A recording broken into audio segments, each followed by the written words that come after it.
sé si recuerden cuando comenzamos el 2020, que anhelamos que haya sido un año increíble, era un número bastante bonito, 2020, y de pronto pasó el año y comenzó este bichito que comenzó a causar una especie de estragos alrededor del mundo.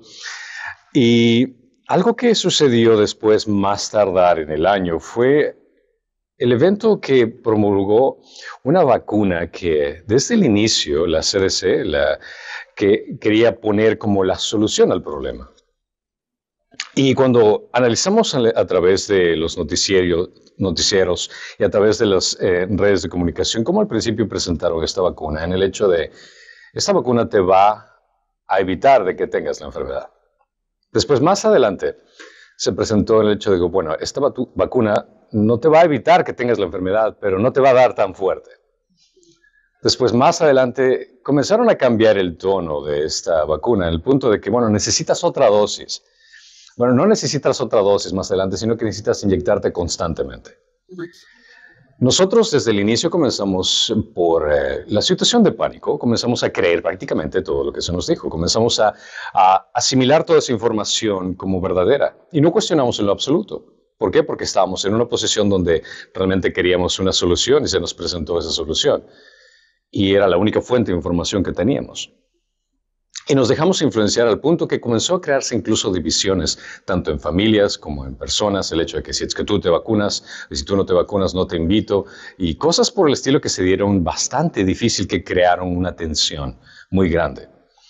Ahora, el punto que quiero referirme es el hecho de que qué interesante cómo la influencia que tenemos de aquellas personas que confiamos, que tienen autoridad, lograron causar en cierto sentido un conflicto dentro de familias, dentro de amigos, que eso es algo que también debemos de considerar cuando se trata de recibir información externa.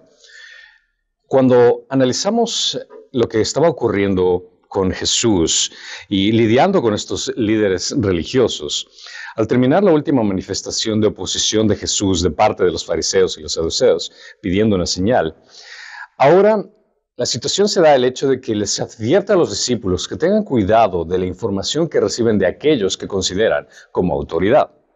El hecho de que no vayan a ciegas a recibir todo sin analizar profundamente y consultar realmente en las Escrituras si realmente eso es lo que Dios quiere decir. Ahora Jesús les advierte a sus discípulos del peligro de la levadura de los fariseos y saduceos, que es lo que vamos a estudiar en Mateo capítulo 16, del versículo 5 al 12. Así que abran sus Biblias, Mateo capítulo 16, del versículo 5 al 12. Los discípulos, al pasar al otro lado, se habían olvidado de tomar panes. Entonces Jesús les dijo: estén atentos y cuídense de la levadura de los fariseos y saduceos. Y ellos discutían entre sí diciendo: ¿lo dice porque no tomamos panes? Pero Jesús, dándose cuenta, dijo: hombres de poca fe, ¿por qué discuten entre ustedes que no tienen pan? ¿Todavía no entienden ni recuerdan los 5 panes para los 5,000 y cuántas cestas recogieron? Ni los 7 panes para los 4,000 y cuántas canastas recogieron. ¿Cómo es que no entienden que no les hablé de los panes? Pero cuídense de la levadura de los fariseos y saduceos. Entonces entendieron que él no les había dicho que se cuidaran de la levadura de los panes, sino de la enseñanza de los fariseos y saduceos. Este relato lo encontramos también en Marcos capítulo 8, del 13 al 26, y el enfoque cambia de los fariseos que se había dado, ahora se da a los saduceos, en el versículo, a los discípulos, en el versículo 5. Los discípulos, al llegar al otro lado, imagínate, están yéndose, apartando a los fariseos y saduceos, suben a la barca y van a otro lugar y se les olvida llevar comida. Los discípulos se les olvida haber llevado un pan cuando subieron a la barca para cruzar al otro lado. Y en el versículo 6 vemos que Jesús les ordena estar atentos a cuidarse de la levadura de los fariseos y saduceos. Interesante conocer acerca de la levadura. La levadura era el producto más común que se podía encontrar en la cultura de esa época, pero se veía muy diferente a la levadura que nosotros podemos considerar ahora para comprar. No venía en un paquete pequeño para comprar en el supermercado, no existían supermercados en ese entonces. La levadura en los tiempos bíblicos era un trozo de masa de pan fermentada que se había guardado de la sesión anterior de elaborar el pan. Y de ahí se producía prácticamente para la siguiente tanda. Cuando se mezcla una pequeña cantidad de esta levadura con una nueva tanda de masa de pan, se produce el dióxido de carbono, lo que hace que la masa se crezca y suba y mejore el sabor del pan en ciertos sentidos. Pero entre los judíos la levadura realmente era considerada como una corrupción o una influencia negativa. Cuando vemos en la historia, vemos por ejemplo en Levíticos 2:4 que menciona, cuando ofrezcas una ofrenda al Señor, una ofrenda de cereal cocida al horno, será de tortas de flor de harina sin levadura, amasadas con aceite o de hojaldres sin levadura, untarlos con aceite. Y tu ofrenda es una ofrenda cereal preparada en sastrén, será de flor de harina sin levadura. Puedes ver la intensidad, es decir, sin levadura. Tiene que ser auténtica, sin aditamentos, únicamente lo que está en el producto. Deuteronomio 16:4 repite, durante 6 días no verán contigo levadura en todo tu territorio. De la carne que sacrifiques en la tarde del primer día no quedará nada para la mañana siguiente. Habla nuevamente, no consumir levadura. Comenzaron a tener esta idea de que la levadura era algo realmente no bueno. Incluso en el Nuevo Testamento podemos leer en 1 Corintios 5 que también hace esa conexión. La jactancia de ustedes no es buena. ¿No saben que un poco de levadura fermenta toda la masa? Limpien la levadura vieja para que sea masa nueva, así como lo son en realidad sin levadura, porque aún Cristo, nuestra Pascua, ha sido sacrificado. Por tanto, celebremos la fiesta no con la levadura vieja, ni con la levadura de la malicia y maldad, sino con panes sin levadura y de sinceridad y de verdad. Puedes entender que, nuevamente, el concepto de levadura era algo bastante negativo, que ellos entendieron prácticamente lo que estaba refiriendo. Excepto en la parábola de la levadura, en capítulo 13, versículo 33 que estudiamos, que fue usada con el propósito de enseñar un punto de impacto en crecimiento, Cristo había usado la parábola en un buen sentido, utilizando cuando dijo que el evangelio se parecía a la levadura. Pero en su mayor parte esta palabra se emplea en las Escrituras para denotar alguna sustancia extraña, de lo cual confirma una pureza que daña la pureza nativa de lo que tiene el pan, en este caso. Jesús en varias ocasiones dio a sus discípulos esta advertencia sobre la levadura, es decir, la hipocresía de los fariseos y saduceos en su enseñanza. Esto era lo que se estaba refiriendo al hablar de levadura.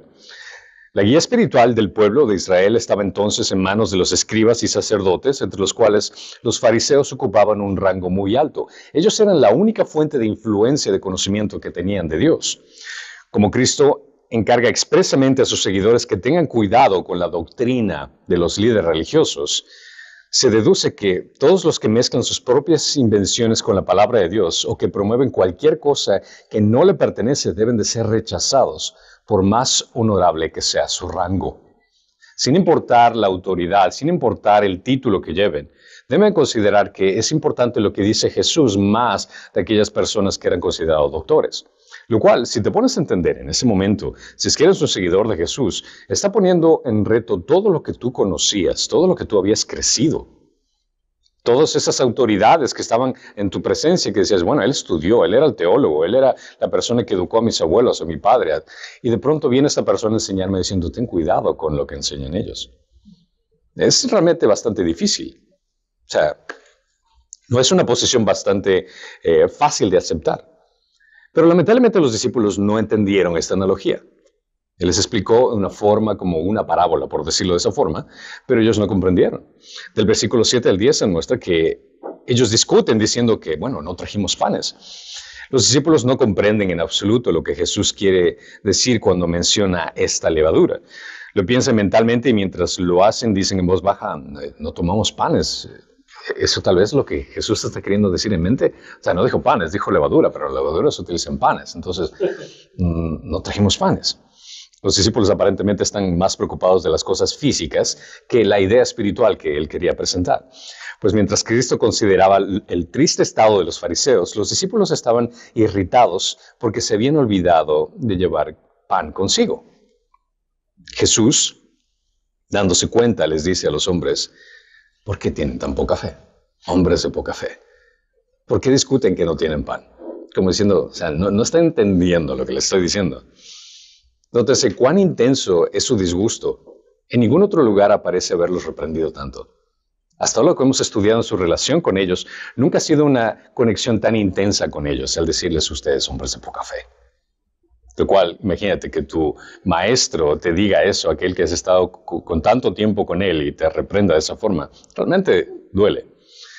Se les llama hombres de poca fe porque deberían de haber aprendido de las dos alimentaciones milagrosas que no necesitaban preocuparse por la comida. Porque aun si es que no captaron la parte espiritual de la idea que quería decirles, ellos se preocupan: ¿y ahora cómo vamos a comer? O sea, hello. Porque incluso aquí Jesús le dicen: ¿no entienden ni recuerdan los 5 panes para los 5,000 y las cestas recogidas, ni los 7 panes de los 4,000 para las canastas recogidas? Jesús hizo 2 milagros de alimentación para distribuir la enseñanza, que vendría a ser en cierto sentido la levadura de enseñanza, que va en contra de los fariseos y saduceos. Esta alimentación de los 5,000, que fue específicamente a judíos, y los 4,000, que fue específicamente a gentiles, fueron 2 grupos diferentes, desde el cual él lo hizo también con una intención de ir en contra de los fariseos y saduceos. Una por el hecho de cuando alimentó a tantas personas, a los fariseos y a los saduceos no les gustó la idea de que esta persona esté enseñando a tanta gente. Pero fue el colmo el hecho de que ahora no está enseñando solo a tanta gente, sino a gente impura, de acuerdo a la regla de los fariseos y saduceos, siendo gentiles. Si bien la levadura de fariseos y saduceos quería limitar la fiesta en el reino de los cielos únicamente para este lado del lago, para los judíos, Jesús tenía la intención de eliminar esa arrogancia étnica tanto en sus discípulos como también para los fariseos y saduceos, para el hecho de contrarrestar esta idea errónea. Las 2 alimentaciones milagrosas aparentemente habían hecho poca diferencia en la fe de estos desventurados discípulos. Si no captaron la parte espiritual, por lo menos entiendan la parte física. Si están preocupados de que no van a tener pan, están con aquella persona que pudo producir pan por miles. O sea, de una o de otra fallaron. Cuando leemos esto acerca de los discípulos, es natural sentirnos tentados a frustrarnos un poco con ellos. O sea, por favor, ¿por qué no entienden? O sea, después de con quién están, lo que está haciendo. A veces parece que no tienen idea todavía con quién estaban, particularmente con todo lo que Jesús estaba diciendo y haciendo en su presencia. Uno pensaría que eventualmente van a darse cuenta del poder y la provisión que tienen a Dios con ellos. Pero también analicemos a nosotros mismos. ¿Cuántas veces el Señor ha sido bueno con nosotros? ¿Cuántas veces Dios ha hecho algo por nosotros y después llegamos a un punto de que, Señor, no tenemos lo que necesitamos, Señor, estamos preocupados por la situación que estamos encarando? Y de pronto nos actuamos y nos identificamos con los mismos discípulos. Hacemos exactamente lo mismo.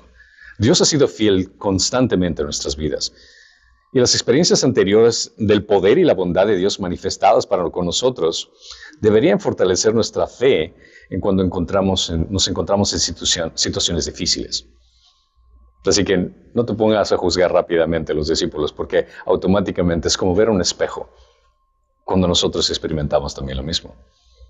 Una desconfianza o duda después de tales experiencias demuestran solo que tenemos una fe pequeña y muy débil, igual que ellos, y una dureza de corazón de las misericordias de Dios que nos han causado una impresión justa en nuestras almas.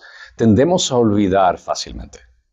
Nos olvidamos fácilmente de lo que Dios ha hecho en nuestras vidas.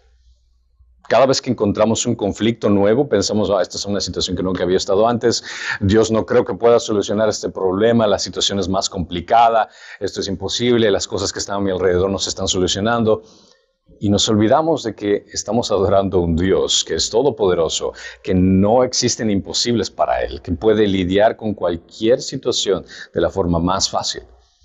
El olvido es un mal en nuestra naturaleza pecaminosa y a menudo en las Escrituras se les reconoce como la madre de la incredulidad y la desobediencia. Y es por eso que también el Señor lo trata en su palabra. Deuteronomios 4:9 me dice, por tanto, cuídate y guarda tu alma con diligencia. ¿Para que qué? No te olvides. Para que no te olvides de las cosas que tus ojos han visto y no se aparten de tu corazón todos los días de tu vida, sino que las hagas saber a tus hijos y a tus nietos. No te olvides. Nuevamente, más adelante en Deuteronomio 23, tengan cuidado, pues no sea que se olviden del pacto que el Señor, su Dios, hizo con ustedes y que hagan imagen tallada en forma de cualquier cosa que el Señor, tu Dios, te ha prohibido. Salmo 78 menciona también, olvidaron sus obras y los milagros que les había mostrado. Eso es lamentablemente un mal que no solo acechaba en el Antiguo Testamento, vemos que en los discípulos también tenían ese problema y que habían pasado tal vez pocos días y no semanas de lo que Jesús había hecho, y nosotros también nos identificamos con lo mismo. Hacemos exactamente lo mismo cuando desconfiamos de Él, cuando no confiamos en su provisión, cuando Él ha sido fiel en nuestra vida constantemente. Siempre que nos preocupemos tenemos que solucionar con esta situación. Detente. Regresa a ver lo que Dios ha hecho en tu vida. Por eso también es muy importante el tener un libro donde puedas escribir tanto tus oraciones como las respuestas que Dios ha hecho con esas oraciones. Y cuando te sientas tal vez decaído, deprimido, solo abre ese libro y recuerda todo lo que Dios ha hecho en tu vida. Va a causar un impacto mucho más grande el entender de que Dios siempre ha estado presente y lo va a estar de aquí en adelante. Podemos aprender también de las Escrituras 2 puntos muy importantes. Que Dios espera que no solo oigamos y veamos su palabra, sino que entendamos y la pongamos en práctica.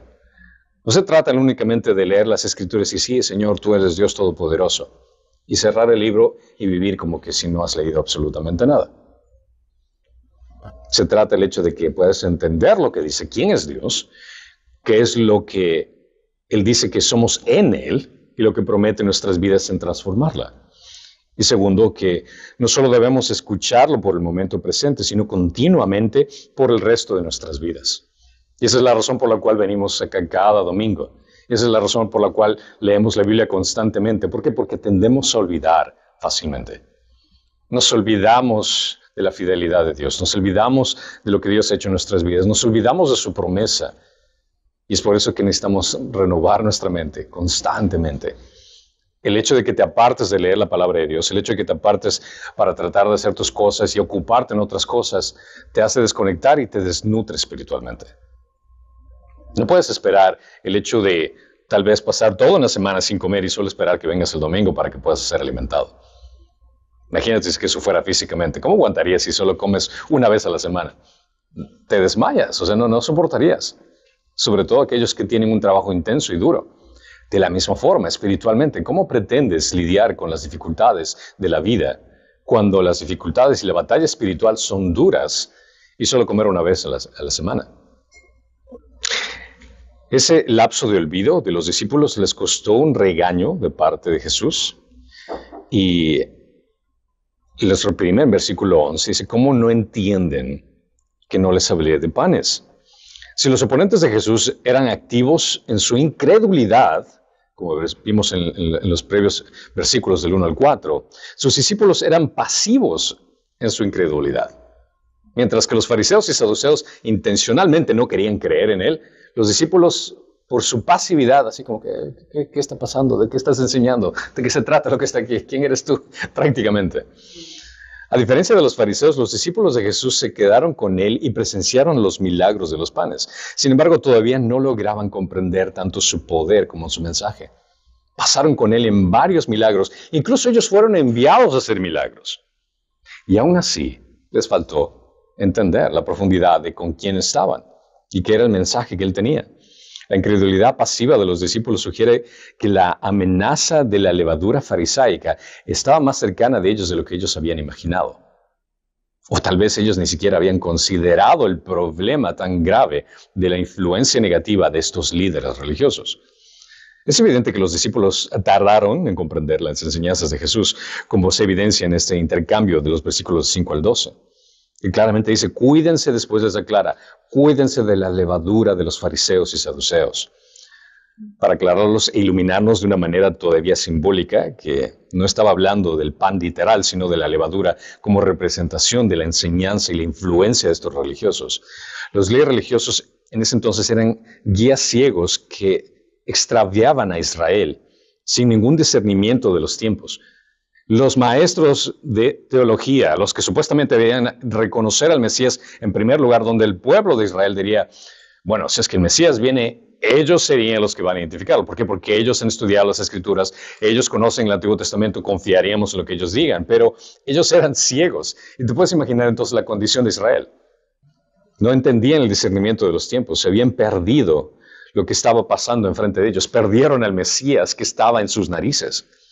La levadura era una metáfora apropiada de algo que se propaga, que hoy podríamos hacer una relación con un cáncer, algo que daña, contamina. Es decir, que esa mala influencia de no poder apuntar al Mesías hizo no solo que pierdan la identidad de quién era el Mesías, sino dañar su percepción de lo que Dios quería de ellos. Lo cual prácticamente nos hace caer en cuenta que debemos de permanecer alerta ante cualquier ideología pecaminosa que pretenda presentarse como indispensable para influenciar tu vida. No puedes permitir que cualquier enseñanza que alguien tenga, solo porque tenga autoridad, pueda asumir y esté por encima de lo que dice la palabra de Dios. Y es por eso que necesitamos discernimiento, necesitamos leer las Escrituras para poder entender si es que lo que estamos aprendiendo viene realmente de la palabra de Dios. Una vez regañados y advirtiéndoles del riesgo, comprendieron finalmente lo que tenía que decir. El versículo 12 dice, entonces entendieron que no les habló cuidarse de la levadura de los panes. Los discípulos más atentos y diligentes con esta pequeña reprimenda, después del regaño, pero esto que ya entendieron, comprendieron que Jesús quería decir que debían prestar mucha atención a guardarse de la doctrina de los fariseos, que no tenían nada sincero de lo que los fariseos tenían que enseñar, que no había nada limpio de lo que ellos enseñaban, sino que estaba corrompida por la ambición, la avaricia, la envidia, entre otras cosas.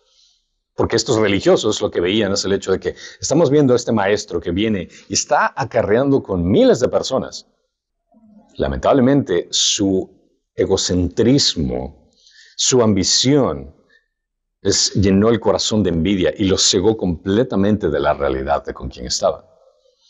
Sin duda, en la actualidad, ya no vamos a encontrarnos con Jesús físicamente para regañarnos y decirnos, hey, hombres de poca fe, mujeres de poca fe.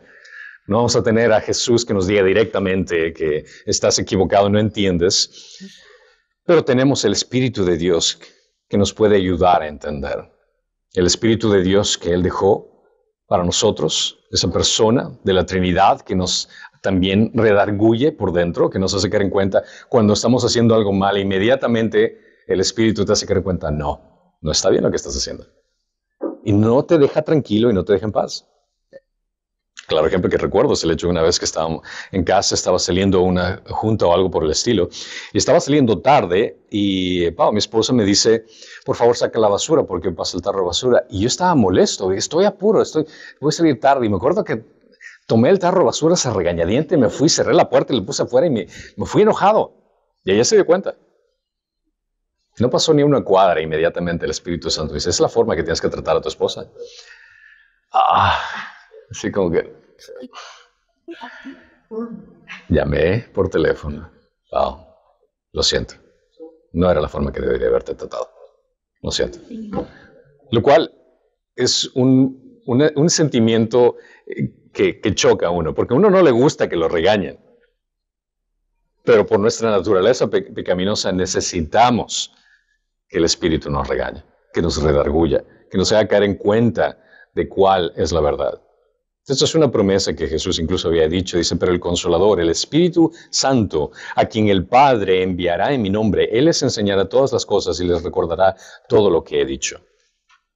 En 1 Juan 2:27, en cuanto a ustedes, la unción que recibieron de Él permanece en ustedes y no tienen necesidad de que nadie les enseñe, pero así como su unción les enseña acerca de todas las cosas, y es verdad, y no mentira, y así como les ha enseñado, ustedes permanecen en Él.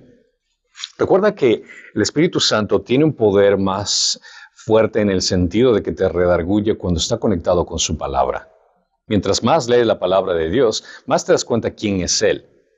Y cuando te das cuenta más quién es Él y cuando trae una convicción a tu corazón, inmediatamente viene la identidad y el carácter de Dios que te hace caer en cuenta. Estoy diciendo algo que Dios no me dice que haga. No me pide que... Estoy diciendo algo que va en contra de la voluntad de Dios, quiero decir. Entonces ahí es donde viene ese regaño interno, al compararte y decirte, bueno, no estoy haciendo lo que Dios me pide. Jesús les pide a ellos que se cuidaran de las enseñanzas de los fariseos y saduceos. Dice claramente, no los sigas, no escuches sus enseñanzas. Si quieren ocupar el papel oficial de teólogos en Israel, estuvieran didácticamente en bancarrota. Eran de lo peor. ¿Quién proporcionaría liderazgo o enseñanza entonces en este lugar? Si es que no podías confiar en los teólogos del tiempo, de la época, en la autoridad religiosa, en cierto sentido también política, de cómo debías comportarte, entonces, ¿cuál era la alternativa? ¿Quién proporcionaría el liderazgo y enseñanza que ellos necesitarían?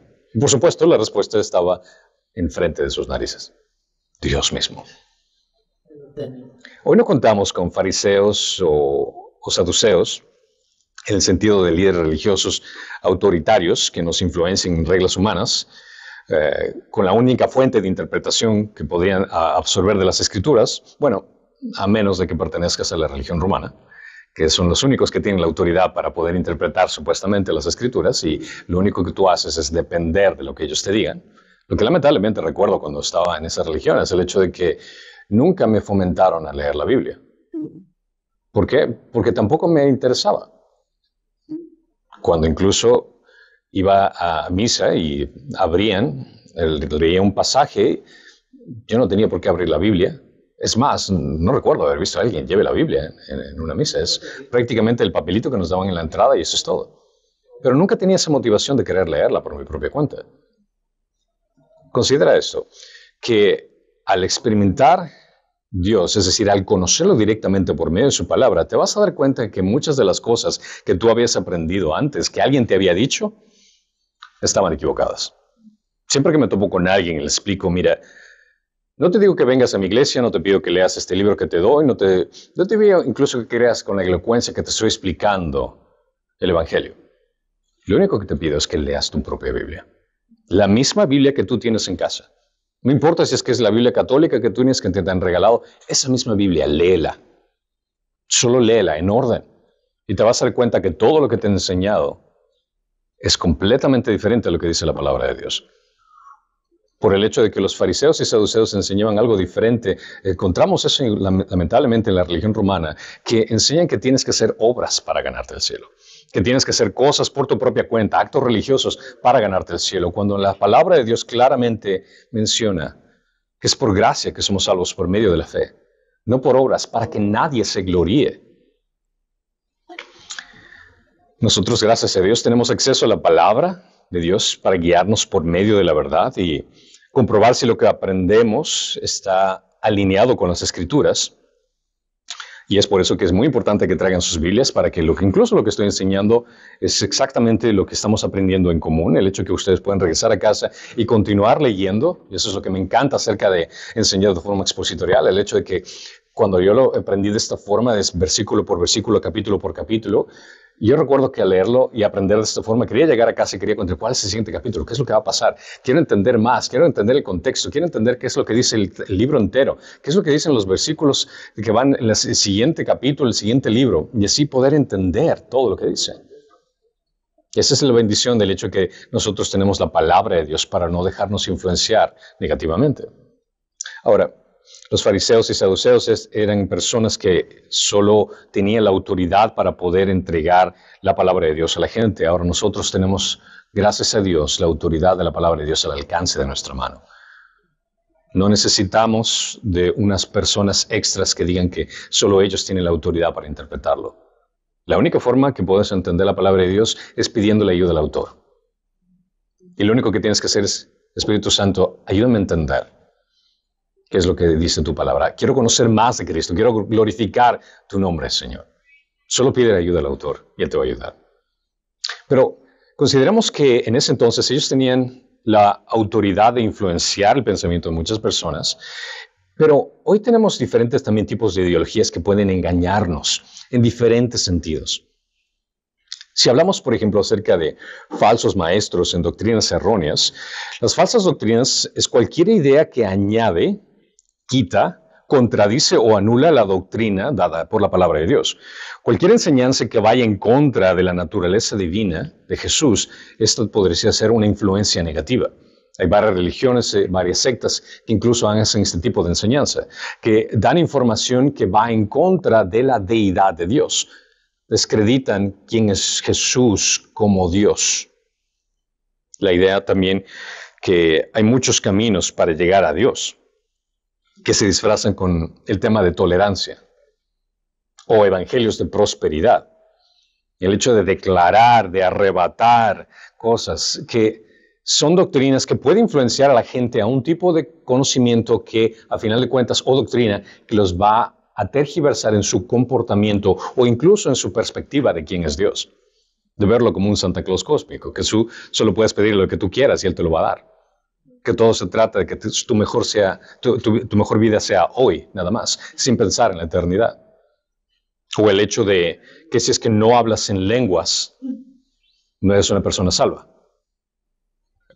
Tipos de doctrinas como estos son importantes que nosotros por medio de las Escrituras podamos entender qué es lo que dice. Enseñanzas que añaden al Evangelio, como por ejemplo, si es que no te bautizas no vas a ser salvo. O el hecho de que si es que no haces obras puedes perder tu salvación. Todo ese tipo de influencias pueden dañar la percepción que nosotros tenemos acerca de quién es Dios y nuestro comportamiento, específicamente nuestro caminar de santidad. Otro punto de influencias viene a ser las filosofías de la sociedad o gobierno. Cuando nos dejamos influenciar fácilmente por filosofías de vida que la sociedad dicta como normal. Cómo nos dejamos embaucar, como hablé en principio, de las vacunas que ahora estamos viendo las consecuencias. Gente que está teniendo problemas de corazón o parálisis en sus rostros, que lo presentaron como algo, como una solución al problema. O la aceptación, por ejemplo, de la celebración de la comunidad LGBT. Que eso es normal ahora. Prácticamente toda sociedad está tratándolo como parte de un grupo común que todos deberían no solo de aceptar, sino de celebrar.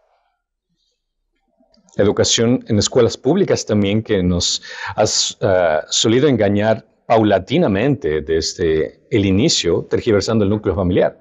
Justamente el día de ayer estaba dando una conferencia acerca de educación en casa y enseñé específicamente acerca de la experiencia de la educación pública y la educación en casa. Cómo en el año 19, cuando comenzó la educación pública, que esto es algo que muchas personas asumen y nuevamente hemos sido influenciados por cómo el gobierno ha puesto esta idea de que tenemos que enviar a nuestros hijos a otro lugar para que sean educados y lo damos por hecho.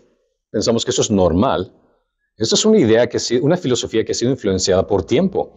Considera, y mencioné esto, acerca de 3 personajes importantes, Horace Mann, John Dewey y Charles Darwin, que lograron influenciar el pensamiento cuando se dio la oportunidad, específicamente con Horace Mann, que comenzó el forzar que los niños tengan que ir a las escuelas, y esto causó un destruir del núcleo familiar, porque antes la educación en casa era que los padres se encargaban de enseñar a sus hijos, tanto escribir, como leer, como matemáticas, todo. Existía esta conexión familiar.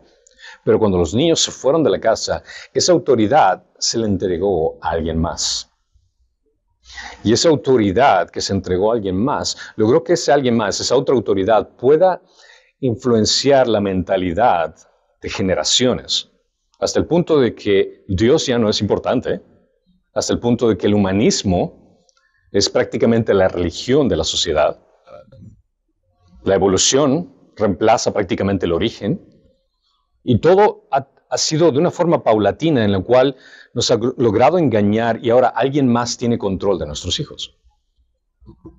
También vemos la influencia de obsesiones por partidos políticos o posiciones políticas, pensando que la persona que se va a sentar en la Casa Blanca es la que nos va a salvar de nuestra condición. Nos dividimos por partidos políticos y pensamos que el hecho porque eres demócrata o porque eres republicano, eres bueno o eres malo, pensamos en una forma terrenal.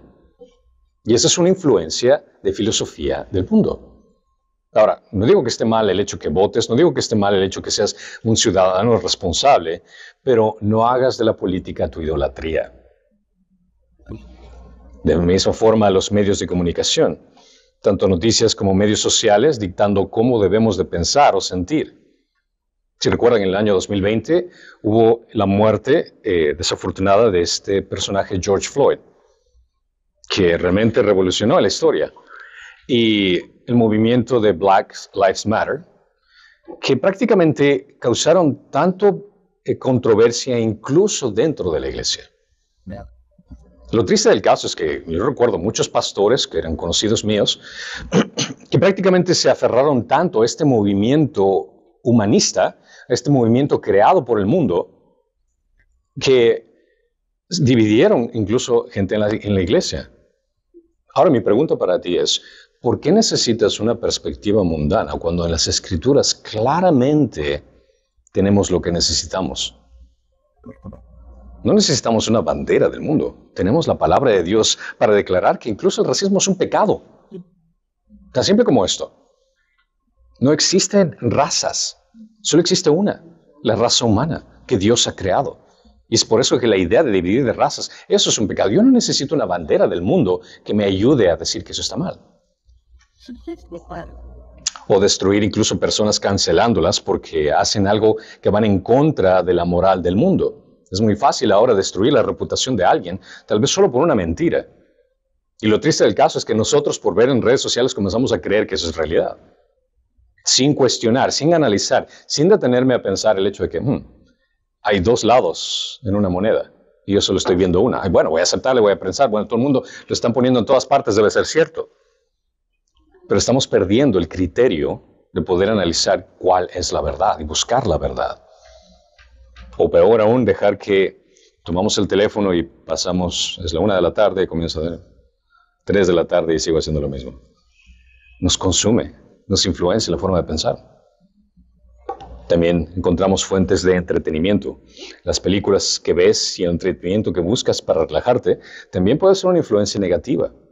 No digo que esté mal el hecho de ver una película y poder compartir con tu familia y poder relajar tu mente, no, pero considera también que hay muchas películas que glorifican el pecado o incluso te llevan a cometerlo. ¿A qué me refiero con esto? Es el hecho de que la pornografía es tiene una forma muy sencilla y fácil de meterse en nuestras mentes por películas que te hacen divagar, te hacen pensar, te hacen soñar y de pronto te encuentras ya en otro lugar. Ten mucho cuidado con esto. O incluso el hecho de entretenimiento, como se podría considerar por algunas personas, como apostar en casinos, que te hacen no solo perder tiempo, sino también te hacen perder dinero y te hacen perder tu testimonio. Considera que nosotros vivimos en este mundo, tenemos que lidiar con muchas influencias del mundo, pero no tenemos que ser como el mundo. Somos peregrinos por este lugar. No estamos llamados a actuar como la gente, estamos llamados a actuar como Dios. En 1 Juan 2:15 menciona, no amen al mundo ni las cosas que están en el mundo. Si alguien ama al mundo, el amor del Padre no está en él. Porque todo lo que hay en el mundo, la pasión de la carne, la pasión de los ojos, la arrogancia de la vida, no provienen del Padre, sino del mundo. El mundo pasa y también sus pasiones, pero el que hace la voluntad de Dios permanece para siempre. Y en Romanos nos recuerda claramente lo que tenemos que hacer todos los días. Por tanto, hermanos, les ruego por las misericordias de Dios que presenten sus cuerpos como sacrificios vivos y santos, aceptables a Dios, que es el culto racional de ustedes. Y no se adapten a este mundo, sino transfórmense mediante la renovación de su mente para que verifiquen cuál es la voluntad de Dios, lo que es bueno, aceptable y perfecto. Esta renovación constante que tenemos que hacernos diariamente, el reconocer qué es lo que dice Dios y ponerlo en contraste, qué es lo que nos presenta el mundo. El no dejarnos influenciar fácilmente por cualquier cosa que pueda hacernos caer en pecado. Tenemos que permanecer alerta ante cualquier ideología pecaminosa que pretenda presentarse como indispensable para influenciar nuestras vidas. Es muy fácil que encontremos cualquier tipo de idea en el mundo que nos haga pensar, bueno, el resto del mundo lo hace, la sociedad está bien con eso, debe estar bueno entonces. No. ¿Por qué? Porque es que el mundo lo hace y es que muchos lo están haciendo. Eso para ti tiene que ser una bandera roja, así como que una alerta. Algo está mal aquí. No tenemos que asimilar o aceptar todo como normal, sino que tenemos que considerar y utilizar la sabiduría de la palabra de Dios. Es decir, tal vez hay algo aquí que está pecaminoso. Porque si es que todo el mundo lo está haciendo, no significa o es sinónimo de que sea bueno. Siempre tenemos que pensar que incluso el camino al infierno es ancho y pavimentado con buenas intenciones. Pero el camino para el reino de Dios es angosto y no muchos circulan por ahí. No te dejes engañar fácilmente con las cosas que están a tu alrededor. Mateo nos deja saber que los discípulos pensaban en panes físicos y Jesús les habla específicamente de la influencia espiritual de los fariseos y saduceos. Jesús les regaña por su falta de fe en la provisión del pan físico al recordarles los milagros, lo cual para nosotros es también un regaño, es el darte cuenta de que no se trata acerca de lo físico, sino que algo espiritual dentro de todo. A ellos les aclara que no se trata únicamente de las necesidades que tienen en ese momento, sino que es algo mucho más allá, que es lo espiritual. Los seguidores de Cristo deben de cuidarse de la influencia pecaminosa espiritual, en lugar de preocuparse únicamente por las necesidades básicas. Tengan cuidado con aquellas religiosidades o aquellas personas que traen un legalismo que intentan reemplazar nuestra necesidad por la gracia y la misericordia. Porque al final de cuentas, si somos sinceros, es la gracia lo que nos trae el arrepentimiento, no la ley. La doctrina de los fariseos se produjo por la incredulidad que afectó también a los que confiaban en ellos. Se presenta la salvación a base de las obras externas de la ley, descartando por completo la gracia y la misericordia. No caigamos en el error de únicamente creer lo que la gente nos dice. Incluso espero que hagan lo mismo conmigo. Que cuando están escuchando esto, el hecho de que ustedes en casa analicen las Escrituras y analicen el contexto de la palabra de Dios. Al final de cuentas, yo voy a tener que rendir cuentas ante Dios por lo que he enseñado a cada uno de ustedes. Y es por eso que me dedico fielmente a estudiar la palabra de Dios. Si es que hay algún error que he enseñado, lo corrijo inmediatamente, públicamente. Pero consideren que no deben de depender únicamente de la persona que les enseña, sino que ustedes tienen que alimentarse por su propia cuenta para saber si están creciendo espiritualmente y están conociendo más de Dios. Tal vez yo les presente ciertos puntos, observaciones que no son obvias, que tal vez para dar el contexto cultural te ayude más a entender las Escrituras, pero al final de cuentas es tu responsabilidad el tener una relación con Dios. Yo te apunto a Él. Yo solo soy un vagabundo diciendo a otros vagabundos dónde pueden encontrar el pan de vida. Él es la verdad y la vida, y a Él es a quien tenemos que seguir. Siempre estén atentos de cualquier tipo de influencia pecaminosa que se presente como necesidad o como entretenimiento o como algo que tal vez no está tan malo. Porque al final de cuentas, considera que cualquier cosa que tú hagas no solo se trata acerca de tu vida, sino a quien representas. Porque quieras o no, eres un embajador de Cristo. Dios te ha llamado a ser la sal y la luz del mundo. Y cualquier cosa que tú hagas, hay gente a tu alrededor que te está viendo. Y lo que tú hagas es la imagen que estás dando de Cristo. Todo lo hacemos en gratitud y por honor y gloria de Él. Y cualquier cosa que tenga que cambiarse en tu vida, tienes que hacerlo con el entendimiento que lo voy a hacer por honor y gloria de Dios. Siempre. Amén. Gracias, Señor. Te damos por el hecho de que tú nos regañas y nos das ese tirón de orejas a veces que necesitamos escuchar. Te pido que nos ayudes a entender esas verdades espirituales que a veces pasan por alto en nuestra mente, para que nos recuerden que estamos viviendo temporalmente en este mundo, somos peregrinos de este mundo y no tenemos que asimilar las cosas del mundo, Señor. Ayúdanos a poner nuestra mirada en ti, Señor Jesús. Que no nos dejemos angustiar por cosas, por preocupaciones, por cualquier ideología, por cualquier filosofía que quiera tergiversar nuestra forma de verte a ti, Señor. Permítenos crecer en glorificar y exaltar tu nombre en cada cosa que hacemos, Señor. En Cristo te lo pido. Y todos dicen...